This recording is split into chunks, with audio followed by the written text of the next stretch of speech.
A gravação está começando? Começou. Bom, pessoal, bom dia. Vamos lá, vamos começar aqui o curso de Geometria Euclidiana 1.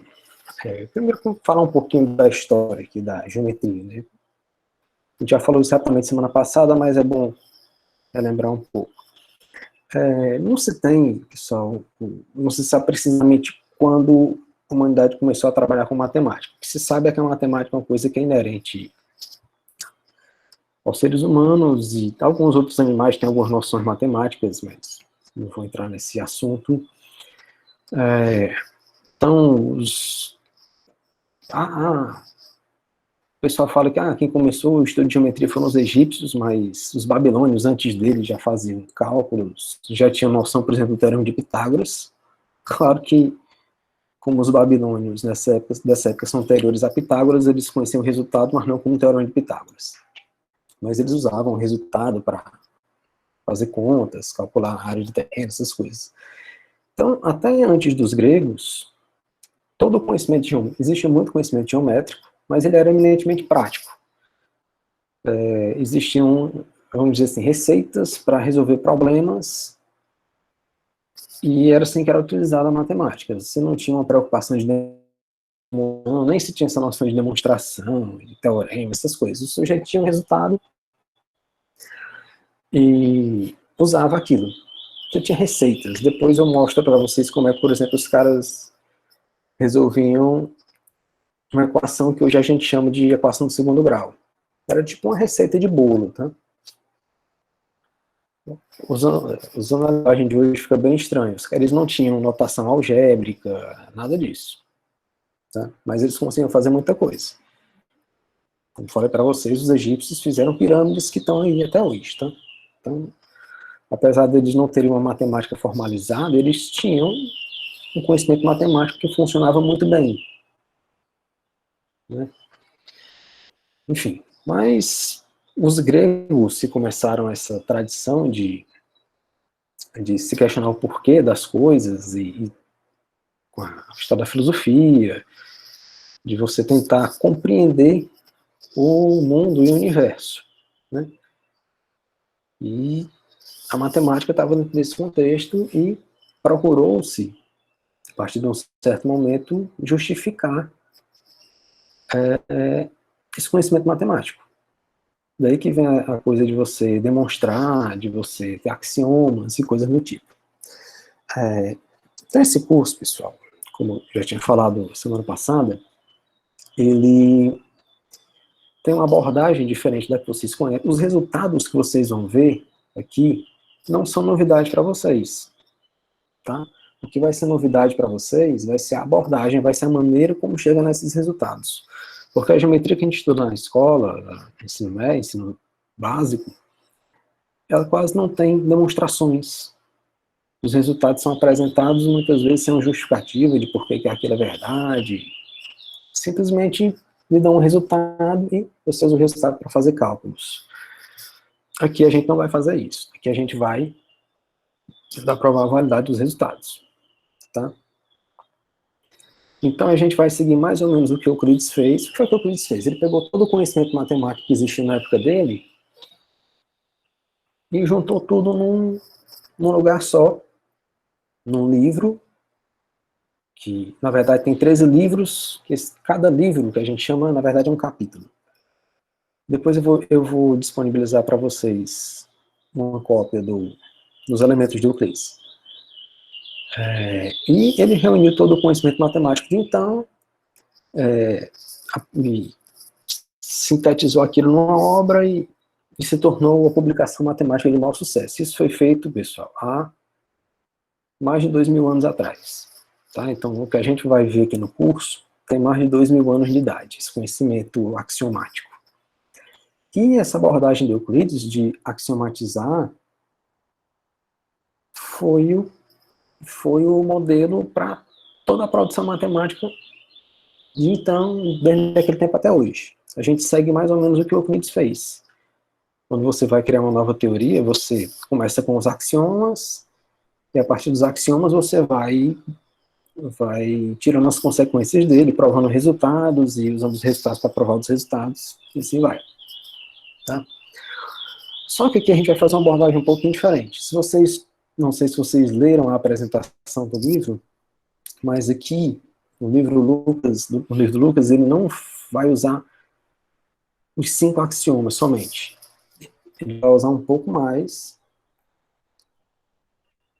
porque o Euclides usa só 5 axiomas. Só que tem muita coisa que ele usa como axioma que ele não fala. Tem muita coisa que ele assume como verdade e não deixa explícito. Fica implícito no texto. E, então, para melhorar a apresentação, deixar a apresentação do assunto mais simples, você coloca um pouco mais de axiomas, você explicita todos os axiomas que o Euclides fez, tá? A gente vai começar com a de incidência, tá? Que é o primeiro capítulo. Incidência e ordem, na verdade, né? Então,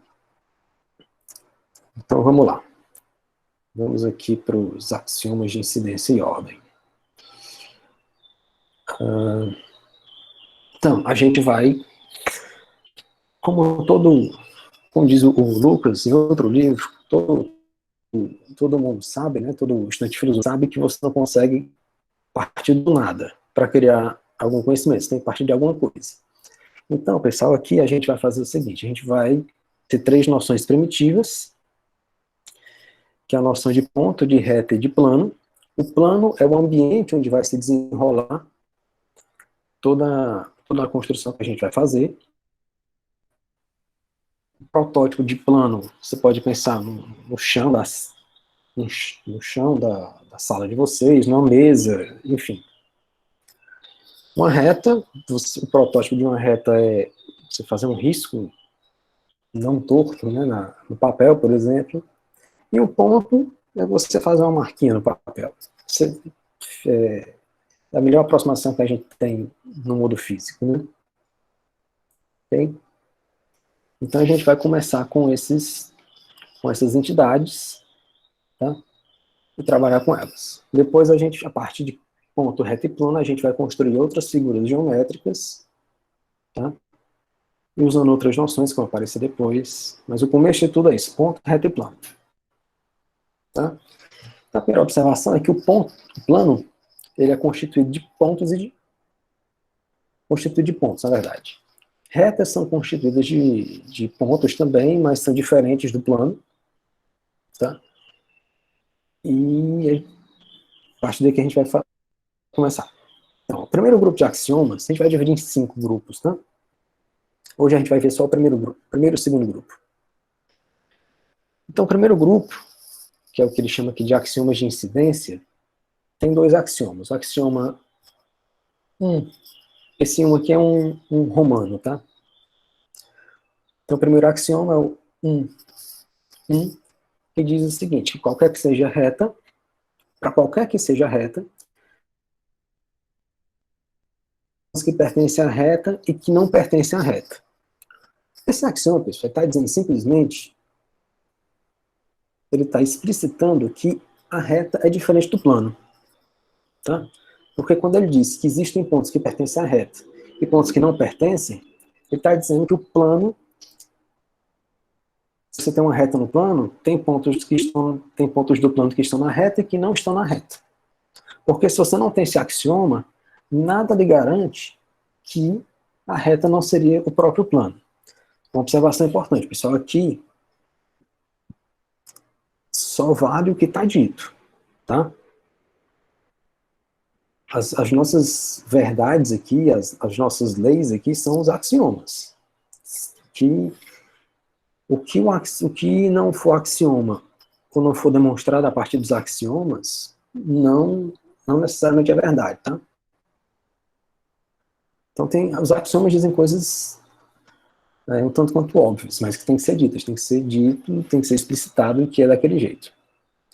Okay? E o segundo axioma 1, 2, diz que dados 2 pontos distintos, existe uma única reta que contém estes pontos. Tá? Ok? Alguma pergunta sobre os axiomas e 1 e 1, 2?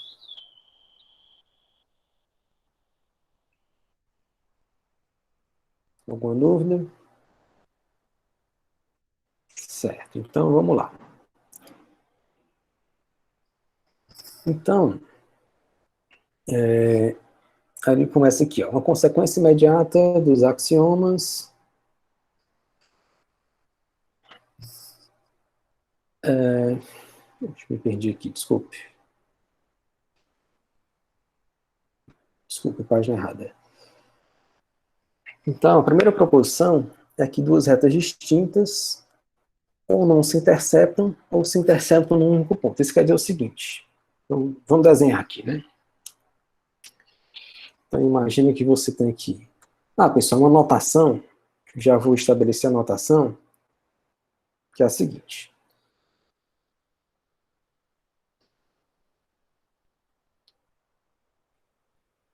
Sua letra saiu muito feia, minha letra não é tão feia assim, tá? Isso é porque sempre que eu escrever letras maiúsculas, isso vai significar pontos. Sempre que eu escrever letras minúsculas, isso são retas, tá ok? Só estabelecer, sempre colocar uma letra, a menos que eu diga o contrário, maiúsculos vão denotar pontos e letras minúsculas vão denotar retas. Então, o que essa proposição está dizendo é o seguinte: se você tem duas retas, imagine aqui uma reta R, e aqui uma reta S, distintas. Então, o resultado está dizendo o seguinte, que ou elas não se interceptam só em um ponto. Não pode acontecer uma coisa desse tipo aqui, ó. Deixa eu apagar aqui a reta S, fazer. Uma reta S não pode fazer isso aqui, ó. Por exemplo. Tá? Aí você vai, isso aqui não é uma reta. Bom, a gente vai ver que não, porque ela não pode interceptar em dois pontos, mas a princípio poderia ser. E como é que a gente prova isso? Tá? Então, suponha que você tem duas retas distintas MN. Por que a interseção não pode ter mais de um ponto? Porque se ela tivesse dois, pessoal, o axioma I2 diz o seguinte, ó, que dados dois pontos distintos, imagine que acontecesse essa situação aqui. Que essas retas se interceptassem num ponto A e aqui no ponto B. O que é que o axioma 1, 2 diz? Que dados dois pontos distintos, existe uma única reta passando por eles. Só que, se elas tivessem dois pontos em comum, se elas tivessem dois pontos em comum, elas teriam que ser a mesma reta, só que elas são distintas. Tá? Ok? O Edney está pedindo para falar o axioma de novo. Só um minuto, tá?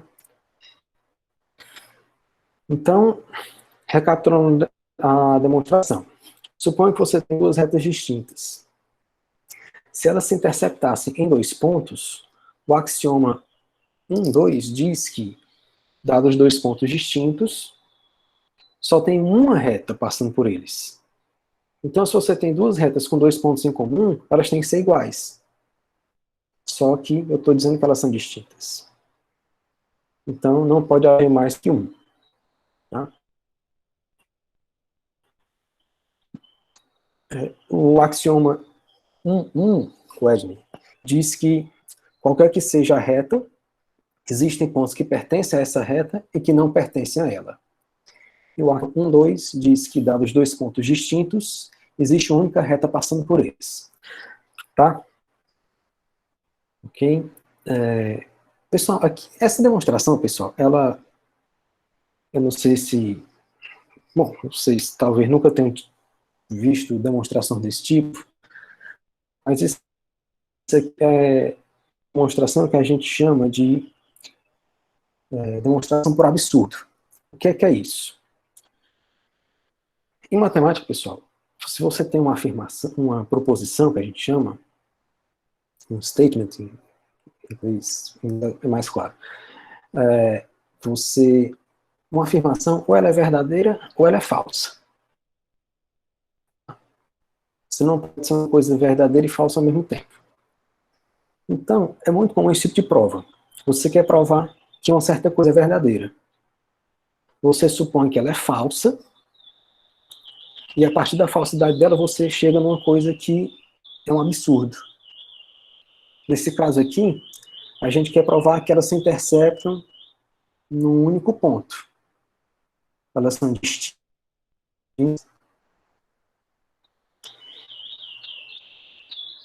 Ou elas não se interceptam, ou se interceptam num único ponto. Então você vai supor, você quer provar que elas se interceptam no máximo um ponto. Então suponha que elas se interceptam em 2. Elas são distintas e se interceptam em 2 pontos. Se elas se interceptam em 2 pontos distintos, o axioma 1, 2 garante que essas retas não são distintas, que elas são iguais, que elas coincidem. Então, como é? Eu estou supondo que as retas são distintas, eu estou concluindo que elas são iguais. Isso é um absurdo. Ou elas são distintas ou não são. Eu começo dizendo que são distintas e acabo concluindo que são iguais.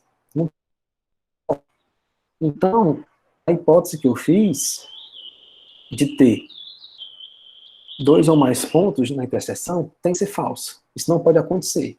Então, se não pode ter 2 ou mais, é porque pode ter no máximo 1. Certo? Tá claro, pessoal, para vocês a demonstração? Me digam se está claro. Alguém tem alguma dúvida?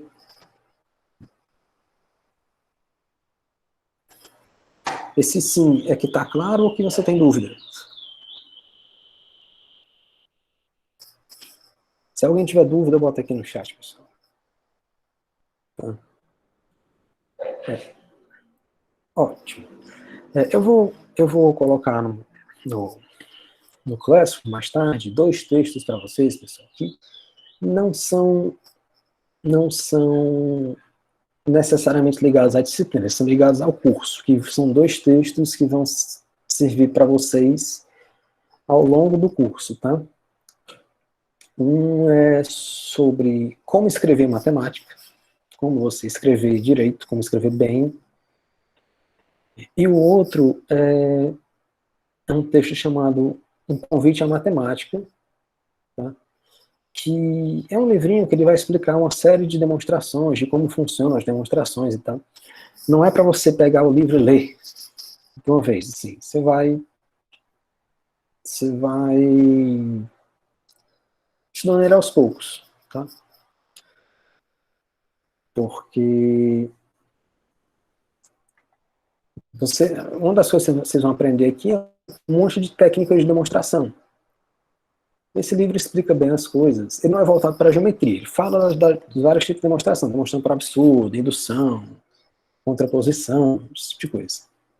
Eu vou mostrar para vocês mais tarde. Tá? Lembrando que eu vou colocar a gravação depois no YouTube, tá? Para vocês, para quem está com problema de acessar, de travamento, assistir depois. Tá? Aí aqui, pessoal, o Lucas fala aqui um pouco dessa noção que eu já tinha falado, de uma reta, um traço, um plano, um ponto, uma marca no papel. E uma coisa extremamente importante, pessoal. Aqui no curso, a gente vai fazer, sempre que possível, uso de figuras. Mas figuras não provam nada, certo? Você pode fazer a figura mais bonitinha, fazer uma figura perfeita. Ela não prova nada. Você vai provar argumentando, usando axiomas e usando os teoremas que você já provou. Tudo isso aqui é uma construção. Tá? Ah, mas eu fiz o desenho aqui, o desenho está me dizendo isso. Ok, o desenho lhe dá uma intuição do que é verdade. O desenho pode ajudar a sua intuição de que um resultado é verdadeiro ou falso. Mas ele não prova. Tá? Ok? Então, adiante. Aqui a notação, letras maiúsculas para designar pontos, letras minúsculas para designar retas. Aí, nessa figura, ele fala aqui, você tem as retas MN, os pontos A, B e C. O ponto A está na interseção das retas MN. Tá? Aqui uma noção, pessoal, que é uma noção intuitiva, que é a noção de estar entre. Tá? Ou, enfim. Então, você diz que um ponto C localiza-se entre A e B, ou está entre A e B, quando acontece uma situação desse tipo aqui. Ó. Então, é uma noção intuitiva, tá? Você não define estar entre. Se eu disser que o ponto, se eu tenho 3 pontos na mesma reta, então, dizer que o C está entre A e B, significa que acontece essa situação aqui. E essa relação de estar entre nos leva aos chamados axiomas de ordem. O primeiro axioma, axioma 2.1, é que dados os 3 pontos de uma reta, um e apenas um deles localiza-se entre os outros dois. Ou seja, você tem 3 pontos, A, B e C, ou A e B, que é o caso aqui, ou A está entre B e C, ou B está entre A e C. 3 pontos na mesma reta, um deles está entre os outros dois. É isso que está dito. Tá? Ok? E uma vez que você tem 2 pontos numa reta, o conjunto de todos os pontos da reta entre A e B é o que a gente vai chamar de segmento. Geometricamente, um segmento significa simplesmente isso aqui. Você pegar, você tem aqui uma reta, você tem aqui o ponto A, você tem aqui o ponto B. O segmento AB é todo mundo que está entre A e B. É todo mundo que está aqui, ó. Ok? É uma noção que vocês conhecem lá vocês já conhecem lá do ensino fundamental. Tá? E vai ser a partir dessa noção de segmento que a gente vai construir as figuras geométricas, né, como triângulos, quadrados, enfim. Só que a gente não vai fazer isso agora. Aqui uma outra definição, que é importante, que é a definição de semirreta. O que é isso? Se você tem 2 pontos distintos, uma semirreta é um conjunto que é constituído pelo segmento AB, ou seja, por todos os pontos e por todos os pontos da reta que passa por A e B, de tal forma que B está entre A e um ponto C aqui. Ou seja, de outra forma. Oi. Tem várias pessoas comentando no chat que não está conseguindo ver o livro. Não estão... Dá uma olhadinha no chat para você ver. Vocês não... Não, eu estou conseguindo. É porque para eu ver o livro eu não vejo o site. Pois é. O que é que está aparecendo para vocês agora? Para mim tá normal, mas tem pessoas que falou que um tal de Francisco e Vanício. Aparecendo só o senhor falando. Ó. É compartilhado. Deixa eu tentar de novo.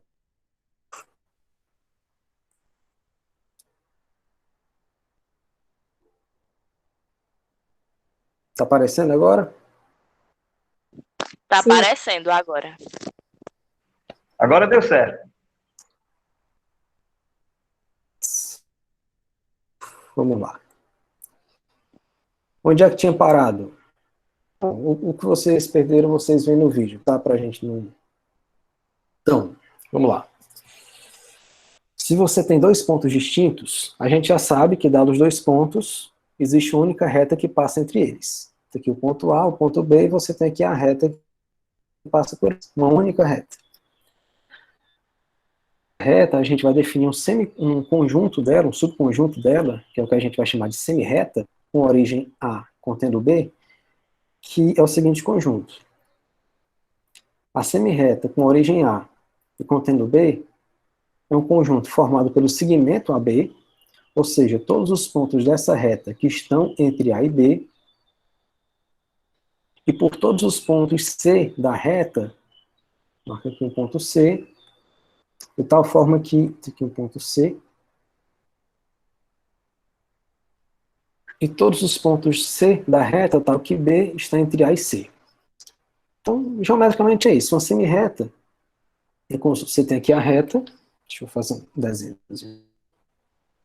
Você tem aqui a reta, você marca aqui um ponto A, marca aqui um ponto B. Semi-reta vai ser esse conjunto aqui, do A, seguindo do A em direção ao B e prolongando indefinidamente. Então, esse desenho mais bonitinho aqui, ok? Então, primeira opção aqui, se você marca dois pontos numa reta, eles determinam duas semi-retas. A semi-reta que parte de A e contém B, que é daqui para cá, e a semi-reta que parte de B e contém A. Só um minuto, pessoal.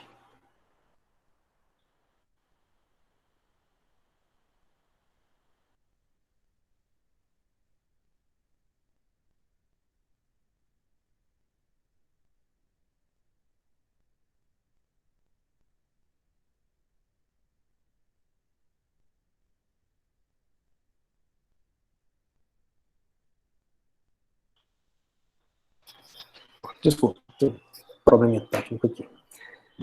Então, vamos lá. Então, essa semi-reta, você tem a semi-reta que parte de A que contém B e a semi-reta que parte de B contém A. E ambas as semi-retas contêm o segmento AB. Tá? E aí você tem uma proposição que diz que a união dessas semi-retas é determinada por AB, é a reta determinada por AB, desculpe, e a interseção delas é o segmento. Aqui, pessoal, uma coisa que é um procedimento que é bastante comum quando a gente trabalha com... Quando a gente quer provar que dois conjuntos são iguais, é que um está contido no outro e o outro está contido no um. Tá? O que é que eu quero dizer com isso?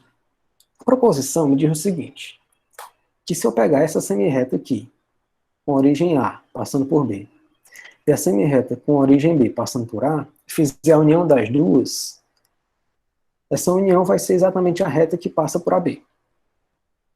E se eu fizer a interseção, dá exatamente o segmento AB. Um tanto quanto óbvio, né? Alguém tem alguma dúvida de que o resultado é verdadeiro? Parece bem claro, né? Sim, tá claro. Pois é, mas tem que provar mesmo assim. Tá? Por mais claro que seja, só é verdade se... Esse aqui é um caso exemplar, né? De que o desenho prova, né? O desenho não prova. O desenho dá uma boa indicação de que é verdade. Então, vamos tentar provar isso aqui. Primeiro, ele prova só a proposição, só o item A, o item B ele deixa como exercício, mas a gente vai tentar argumentar aqui os dois, tá? Então, ó, como é que você prova que a união disso é a reta? Observe o seguinte, tanto esse camarada aqui, eu vou chamar a reta que passa por AB, eu vou chamar de M, a reta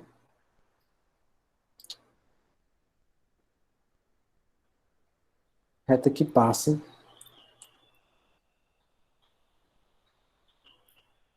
por A e B.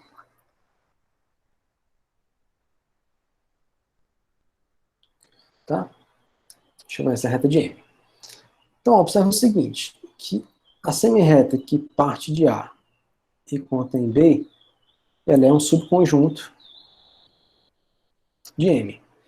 Da mesma forma, a semi-reta que passa por B e contém A também está contida em M. Tá? Portanto, pessoal, se essas duas coisas estão contidas em M, a gente sabe que a união delas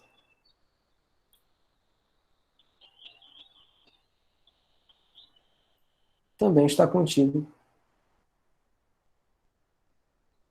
em M. Ok? Pois bem, então a gente já tem que vale isso aqui. Agora a gente tem que mostrar que vale a inclusão contrária. Então, vamos mostrar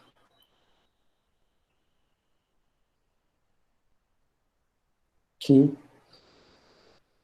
a reta M está contida nessa união.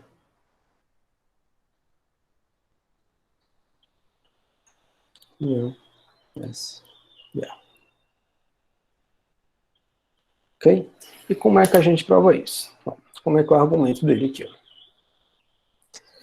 Se você tem um ponto C dessa reta, eu vou aproveitar esse desenho aqui, tá? Imagine que você tem aqui um ponto C. Esse ponto C, pessoal, ou ele é tal que o B está entre A e C, que é esse caso, ou ele pode estar aqui, nesse caso o A está entre B e C, ou ele pode estar aqui, nesse caso o C está entre A e B. Ok? Se o C está entre A e B, isso quer dizer o quê? Ora, se o C está entre A e B, isso quer dizer, pessoal, que o C pertence ao segmento AB. Só que esse segmento, obviamente, está contido em SAB união SBA. Então, deixa eu apagar aqui.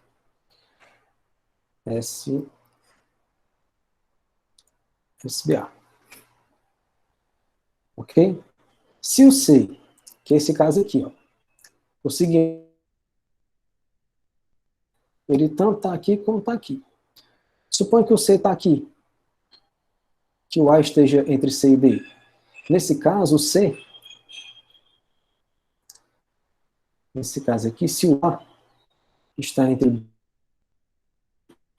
isso significa que o C,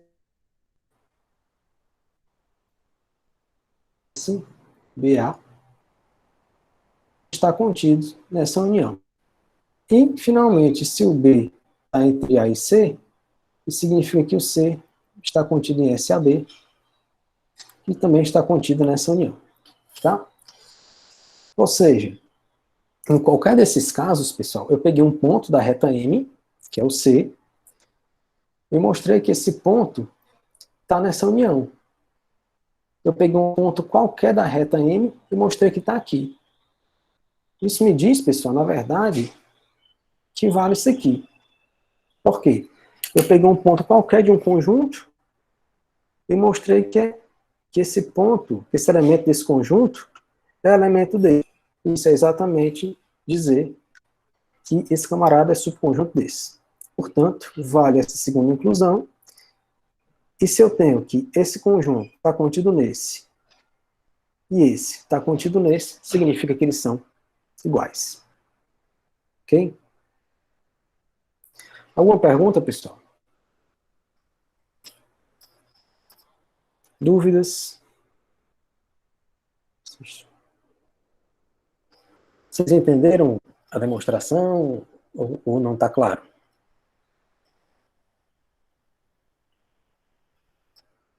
Escrevam aí no chat para eu saber se está claro para vocês.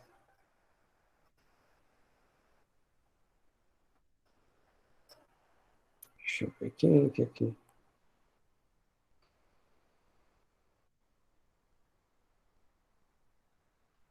Exercícios a gente vai comentar depois, tá, Otávio? Não agora.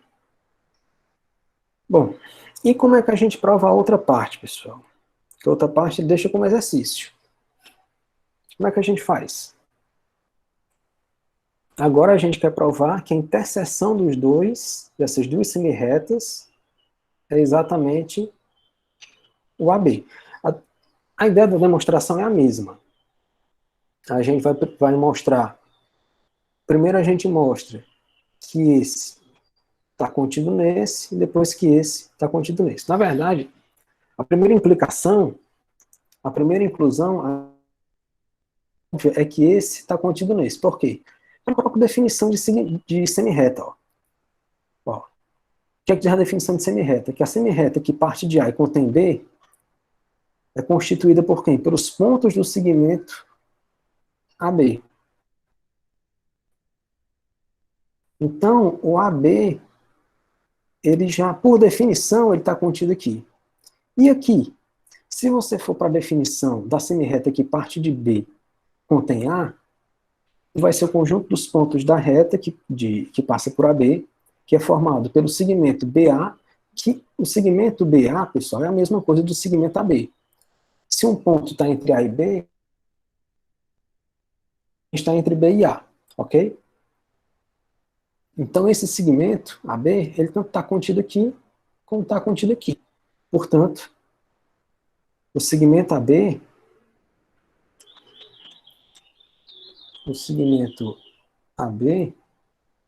ele está contido nessa interseção. Por definição, tá? Ok? Agora a gente tem que mostrar o quê? Que,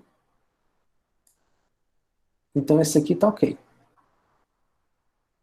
Agora vamos mostrar que essa interseção está contida no segmento AB. Isso também é simples, pessoal, pelo seguinte. Olha a definição do segmento AB. Isso aqui é o conjunto dos pontos da reta que passa por AB,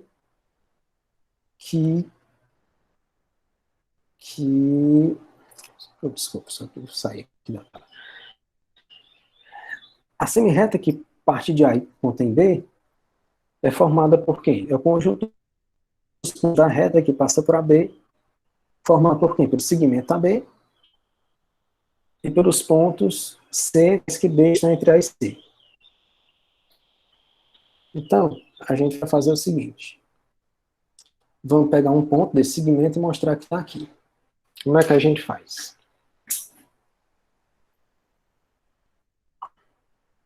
Eu vou escrever aqui a definição. SAB, ele vai ser o segmento AB união com um conjunto aqui que eu vou chamar de X, tá? Esse X aqui é o conjunto dos C, tais que B está entre A e C. O SBA vai ser o segmento AB unido com outro conjunto Y, que é o conjunto dos C, tais que A está entre B e C. Então, pessoal, quando você faz a interseção desses dois conjuntos,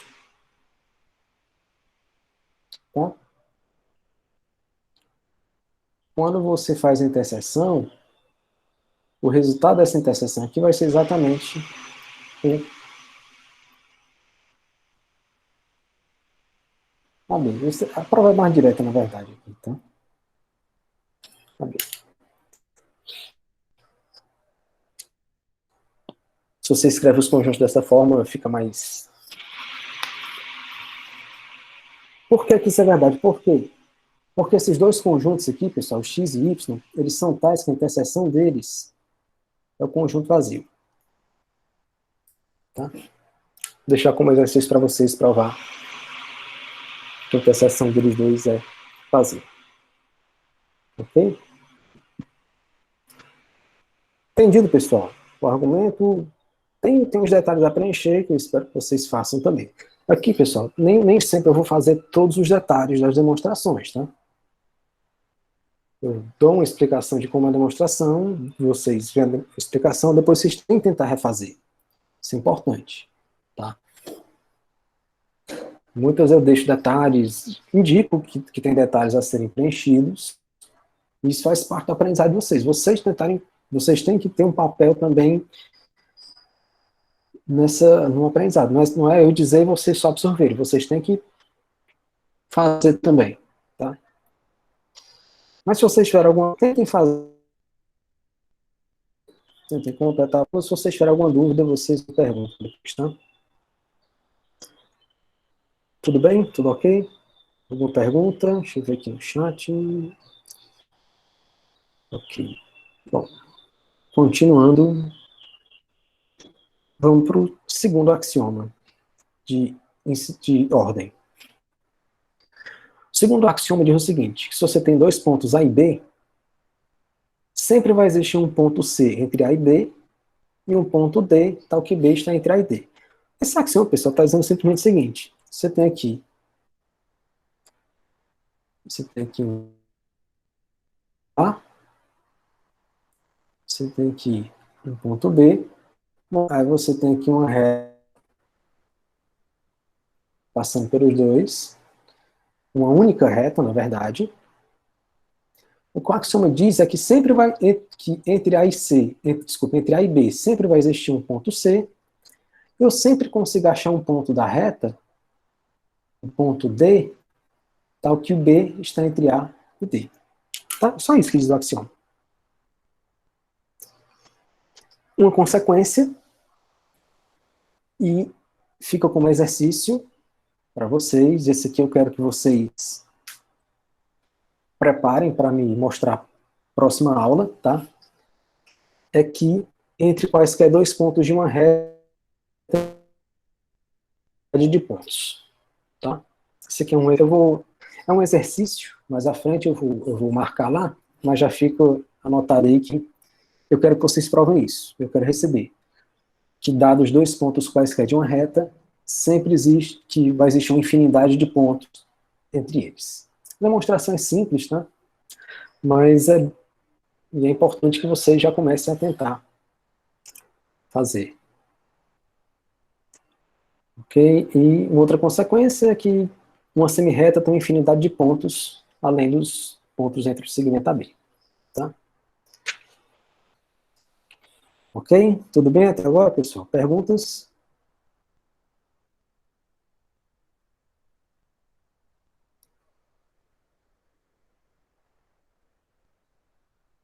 Ok. Sim, vou colocar atividade no Classroom. Vou colocar uma lista lá de perguntas, tá? Na verdade, eu vou passar só duas questões, eu acho. Também, como você tem 3 alunos, se eu passar muitas questões, vai ficar um volume enorme de questões para corrigir, fica Jobson, é complicado. bom imprimir esse livro, né? Oi. Olha, Fica melhor para estudar. se você... Eu prefiro estudar por livre impresso, tá? Mas é pessoal. Imprimir o livro é porque tem um gasto de monetário e tal, eu não vou pedir, vocês não são obrigados a imprimir, obviamente. Tá? Quem puder e quiser se sentir mais confortável, fica à vontade para imprimir. Eu não sei se sai um preço razoável, tá? Porque, enfim, mas fica a critério de você. Mas, se for 50 centavos a Mas eu não folha, vou cobrar. se tivesse, dá 36 e alguma coisa. O livro novo. Esse é o preço dele novo, então não sei se compensa muito não. Bom, mas enfim, fica a critério de vocês. Tá. Esse livro ele não é caro, sim. Não é que não seja caro. É caro, o conceito é relativo, né?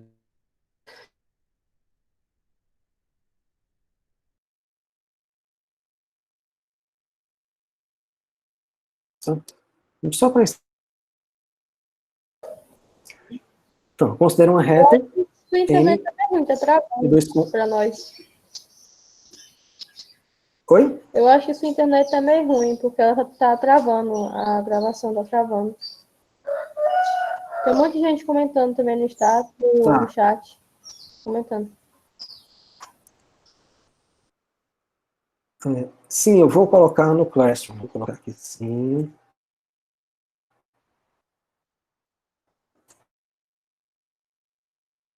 No Classroom. Pessoal, aula, quem não está, vai ser postado no YouTube. Tá? Se vocês não estiverem vendo direito, pessoal, eu vou colocar no YouTube assim que eu tiver a gravação, tá? Termina a gravação, o Google me manda, eu já posto no YouTube para vocês poderem ver, tá? Não se preocupe. Então, seja em uma reta e dois pertencem a essa reta. Então, você diz que eles estão do mesmo lado se o segmento AB não intercepta a reta. Ou seja, você tem aqui a reta M, aí você tem aqui um ponto A, aqui um ponto B, você traça aqui o segmento AB. Se o segmento AB não intercepta a reta M, você diz que os pontos AB estão do mesmo lado da reta. Ok? A definição é a seguinte. Se você tem uma reta M e há um ponto que não pertence à reta, o conjunto dos pontos B, tais que o segmento AB não intercepta M, é chamado de semiplano, determinado por M contendo A. E o axioma 2.3 diz que uma reta M determina exatamente dois semiplanos distintos, cuja interseção é a reta M. Ok? Tudo bem? Ok? Então é isso, pessoal. A teoria de hoje era essa. Agora eu vou comentar um pouquinho dos exercícios, tá? Bom, é claro que o ideal é que vocês façam todos os exercícios. Eu não vou receber todos, claro, mas eu vou querer receber o exercício 4, tá? E o problema 1. Tá? Eu vou querer receber esses dois. Ok? Eu vou postar no Classroom, mas já fica registrado que eu quero que vocês façam o exercício 4 e o problema 1. Ok? Tudo bem? Certo. Eu vou parar a gravação agora, tá?